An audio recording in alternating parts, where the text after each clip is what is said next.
After 4 years of Corona absence, Formula 1 finally comes back to the Shanghai circuit.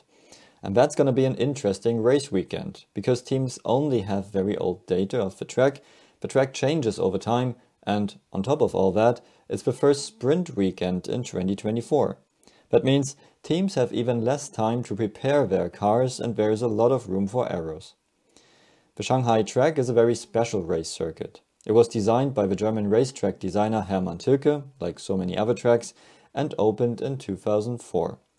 The big difficulty here was that it was built on swampland, so very soft, muddy ground. To still give the track a stable foundation, they used over 43,000 pillar foundations to transmit the loads of buildings into lower, harder layers in the ground. Additionally, they bought all available polystyrene off the Chinese market and placed it underneath the track to keep it from sinking in the soft ground.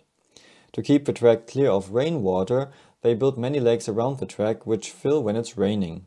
And even the team's buildings in the paddock stand in water.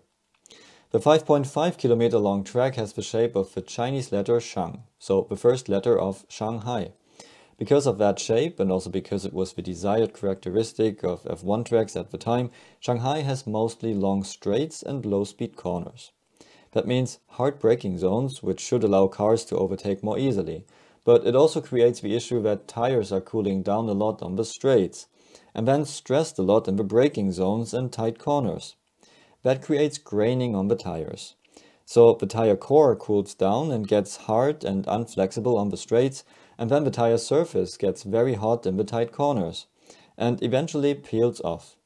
So pieces of the tire surface will break out and fly away, and the most stressed tire in this regard is the front left one.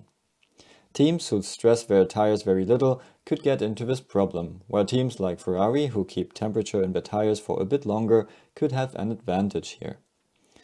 The last time F1 was here, Verstappen won only 5 races so far, and there was still a team called Toro Rosso. Because there was not much racing here in the meantime, in fact there was even a COVID hospital on site, the track surface could be very different. And because we have ground effect cars now, which are very sensitive to bumpy tracks, waves in the track were partly removed. We have new parc fermé regulations now, so that teams can still change the setup of cars after the sprint. But still, there's a high chance that teams will get something wrong this weekend, and this could mix things up. So what do you think? How will teams cope with this first sprint weekend in 2024? Let me know in the comments below, and see you at the next video.